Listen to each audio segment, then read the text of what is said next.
Dans cette vidéo, je vais voir avec toi pourquoi le fait de faire semblant d'être pauvre va te mener vers la richesse. Oui, c'est un peu choquant, mais c'est la réalité. Il faut savoir que d'ici la fin de cette vidéo, tu ne seras plus dans l'option de « je veux paraître riche », mais plutôt de « comment je peux vraiment faire pour devenir riche ». Tu ne vas plus faire des actions pour essayer d'impressionner les autres, même si les gens vont dire des choses derrière toi, tu vas plutôt bâtir ton indépendance financière. Donc si tu es aujourd'hui pauvre et que tu veux sortir de la pauvreté, cette vidéo elle est faite pour toi. Si tu es aussi un petit peu confortable, mais tu veux aller à un autre niveau, cette vidéo pourra réellement t'aider. Que tu sois étudiant, salarié, entrepreneur, chacun pourra s'y retrouver parce que l'éducation la plus importante qu'on ne nous donne pas en classe, c'est justement cette éducation financière. C'est là mon gros problème avec l'école. J'adore l'école, j'ai étudié, j'ai des tas de diplômes, mais le fait que l'école ne nous apprend pas des essentiels comme ça, c'est un peu là que j'en veux à l'école. Alors là, on va essayer de décortiquer tout ça, d'éclairer ça et d'ici la fin de cette vidéo, tu ne seras plus celui qui va faire semblant d'être riche, mais qui va plutôt poser des vraies actions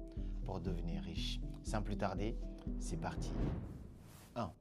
Le père de mon ami. Quand j'étais petit, j'ai grandi dans un quartier et j'avais un meilleur ami. Mon meilleur ami faisait partie de l'une des familles les plus riches du quartier. Mais ce qui était fascinant, c'est que malgré leur richesse, à chaque fois que tu voyais son père qui était à la tête de toute cette fortune, il paraissait pauvre. Limite, il était mal habillé. Jamais de vêtements de luxe, jamais de voiture de luxe, rien qui pouvait être bling bling sur lui. Je peux t'assurer que parfois, quand tu le croisais, tu avais envie de lui donner 10 euros, alors que c'était presque l'homme le plus riche de tout le quartier.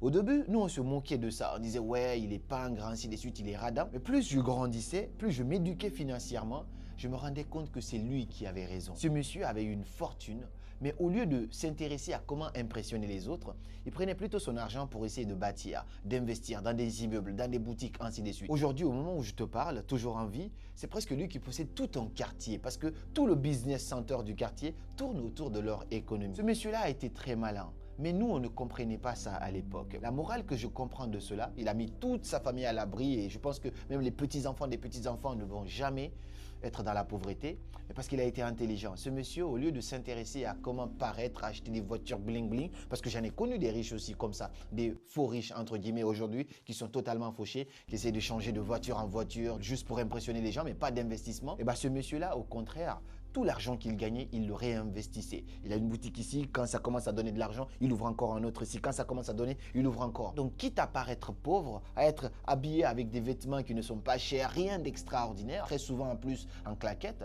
il a bâti une fortune que même ses petits-enfants ne vont pas finir de gaspiller. La morale là, c'est que vous devez plutôt vous concentrer sur le fait de construire des actifs plutôt que de construire des passifs. Le monsieur là, il a utilisé la règle de Robert Kiyosaki alors qu'il n'a jamais lu un seul livre et il ne sait même pas très bien parler français d'ailleurs. C'est ça qui est fascinant, mais le principe, il est là. Les riches investissent dans des actifs.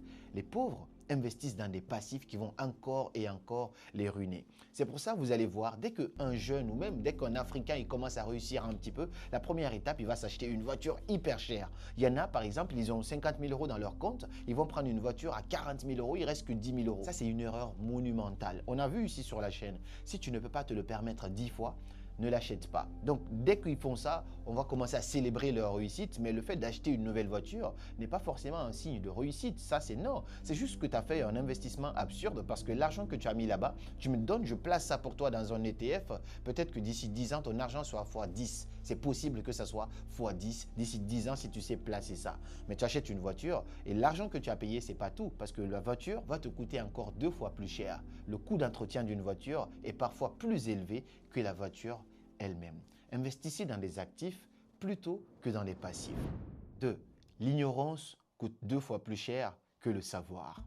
À l'époque, lorsque tu me dis, Karamo, si tu as 10 000 euros, qu'est-ce que tu fais avec? Dans ma tête, c'est directement, je commence à l'investir quelque part. Mais je vais l'investir partout, sauf dans ma tête. Ça, c'était ma philosophie de l'époque. J'étais tellement ignorant que je faisais beaucoup d'erreurs dans mon business, ça me faisait perdre de l'argent.